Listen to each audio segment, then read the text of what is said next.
어떻게 매일 기쁨과 만족과 평강 중에 살 수 있을까요? 당신은 사랑을 해보셨을 텐데요. 사랑에 빠졌을 때는 괜히 기쁘고 뿌듯하고 그저 다 좋게 보였을 겁니다. 그러니까 매일 기쁨과 만족과 평강으로 사는 것은 사랑과 깊은 연관이 있어 보입니다. 성경이 그렇다고 증거합니다. 요한일서 4장 12절의 말씀입니다. 어느 때나 하나님을 본 사람이 없으되 만일 우리가 서로 사랑하면 하나님이 우리 안에 거하시고 그의 사랑이 우리 안에 온전히 이루어지느니라. 이 말씀에 의하면 하나님의 사랑이 우리 안에서 온전히 이루어질 수 있고 그 사랑으로 인해서 우리는 일상에서 기쁨과 만족과 평강을 누릴 겁니다. C.S. 루이스가 하나님의 사랑을 이렇게 표현했습니다. 우리가 선하기 때문에 하나님이 우리를 사랑하시는 것은 아니다. 하나님이 우리를 사랑하시기 때문에 우리는 선하게 될 것이다. 과거에 우리는 결코 선하다 할 수 없었습니다. 지금도 자주 그렇죠. 하나님은 이런 우리를 변함없이 사랑하십니다. 우리가 예수님을 배반하려 할 때도 예수님은 우리를 버리지 않으시죠. 엄마와 아들이 손잡고 가는 모습을 상상해 보죠. 엄마는 아들의 손을 잡고 아들을 인도하면서 동시에 보호합니다. 여차하면 아들의 손을 잡고 있는 엄마가 즉시 대처합니다. 그런데 어린 아들은 엄마에게 잡힌 손을 자꾸 빼려 하죠. 하지만 엄마는 잡은 손을 놓지 않습니다. 예수님이 우리 손을 잡고 계십니다. 우리가 예수님께 잡힌 손을 빼려 해도 예수님은 우리 손을 놓지 않으시죠. 하나님이 우리를 이렇게 사랑하시는데 어느 누가 선하게 되지 않을 수가 있겠습니까? 하나님의 사랑을 받아서 선하게 된 사람은 하나님을 사랑하고 이웃을 사랑하는데 우리가 그런 사랑을 할 수 있는 것은 전적으로 예수님 덕분입니다. 본문은 하나님의 사랑이 우리 안에 온전히 이루어진다고 합니다. 하나님을 사랑하고 이웃을 사랑할 때 하나님의 사랑이 이루어지겠죠. 그리고 하나님을 전심전력으로 사랑하고 이웃을 내 몸과 같이 사랑할 때 사랑이 온전히 이루어질 겁니다. 우선 이웃을 내 몸과 같이 사랑하는 것에 대해서 예수님의 가르침을 살펴보죠. 예수께서 누가복음 10장에서 이웃을 사랑하라고 말씀하십니다. 어떤 종교법 전문가가 예수님을 시험하려고 물었습니다. 제가 뭐를 해야 영생을 얻겠습니까? 성경에 뭐라고 써 있느냐? 내 마음을 다하며 목숨을 다하며 힘을 다하며 뜻을 다하여 주 너의 하나님을 사랑하고 또한 내 이웃을 내 자신같이 사랑하라고 써 있습니다. 그래, 내 말이 맞다. 그대로 해라. 그러면 내가 살 것이다. 그러자 그 종교법 전문가는 자기는 잘하고 있다는 것을 보이려고 예수님께 다시 물었습니다. 제 이웃이 누구죠? 자기는 이웃을 사랑한다는 걸 보이고 싶었던 거죠. 그러자 예수께서 선한 사마리아 사람 이야기로 답변을 하셨습니다. 어떤 유대인이 길 가다 강도에게 당해서 쓰러져 있는데 제사장도 그냥 지나가고 레위인도 그냥 지나갔습니다. 제사장과 레위인은 예수님께 질문한 종교법 전문가와 같은 종교인이죠. 그런데 유대인이 종교적으로 천하게 여기는 사마리아 사람이 쓰러져 있는 유대인을 도와준다는 이야기입니다. 예수께서는 사람이 자신을 사랑하듯이 이웃을 사랑하는 것이 성경의 핵심이라고 하시고요. 그리고 마태복음 7장 12절에서는 남에게 대접을 받고자 하는 대로 나도 남을 대접하는 것이 또한 성경의 핵심이라고 하십니다. 이 두 가르침은 이렇게 연결됩니다. 강도당해서 쓰러진 사람을 보고 그냥 간 종교인도 만일 자신이 강도를 당해서 쓰러져 있다면 누구라도 와서 자기를 도와주기를 간절히 바랄 겁니다.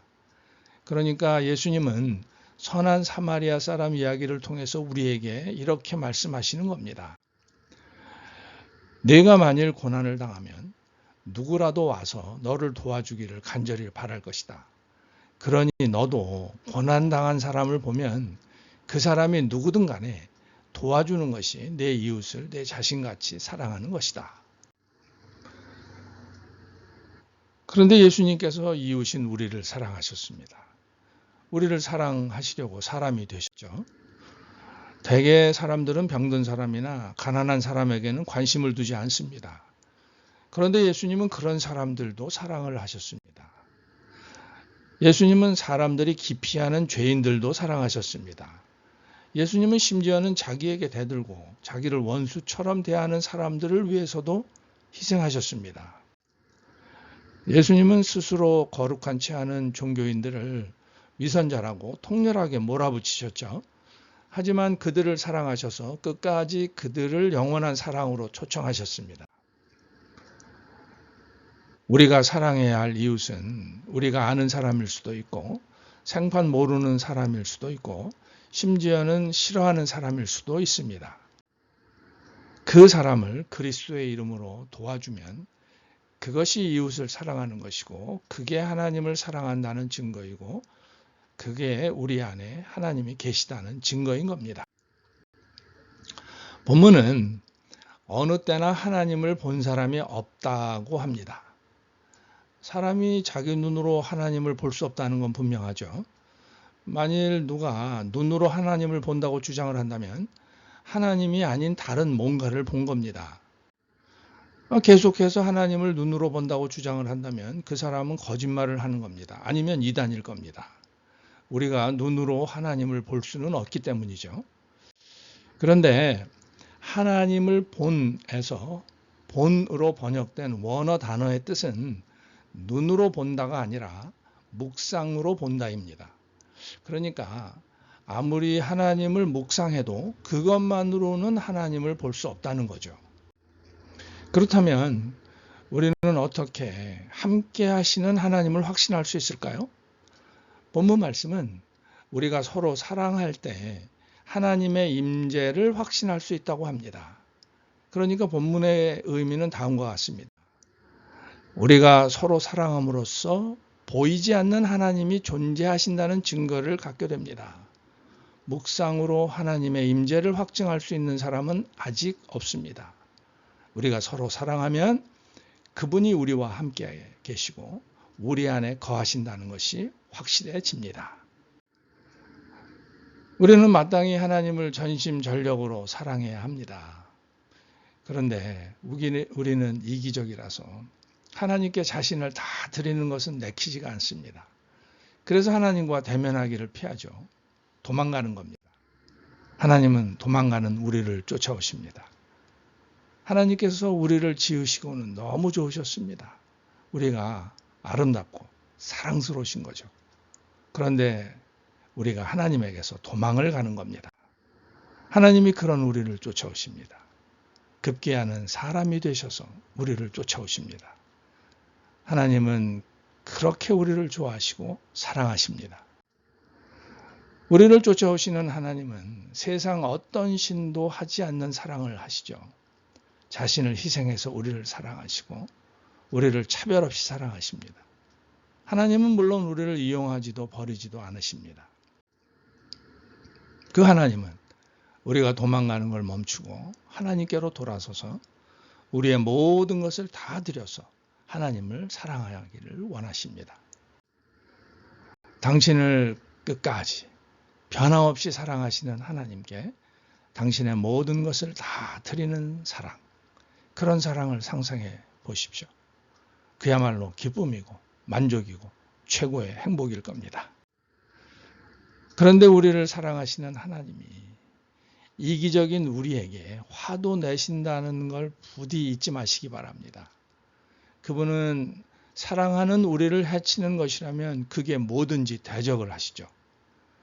하나님은 우리를 사랑하시기 때문에 우리를 해치는 이기심에 대해서 화를 내십니다.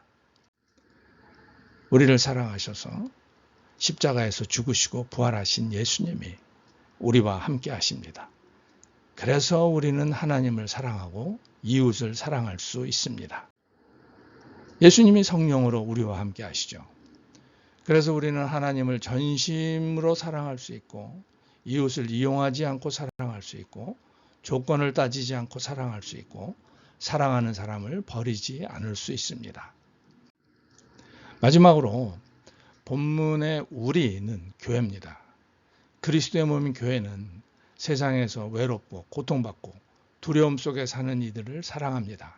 그들이 어떤 사람이건 주저하지 않고 사랑합니다. 하나님이 세상을 이처럼 사랑하사 독생자를 주셨으니 세상을 하나님처럼 사랑하는 것은 하나님의 독생자의 몸인 교회만 할 수 있습니다. 요즘 세상의 욕망은 들끓지만 사랑은 메말라가고 있습니다. 당신이 출석하시는 교회가 주저함 없는 사랑으로 아름다운 세상을 이루어 가기를 바랍니다. 복된 하루 되시기 바랍니다.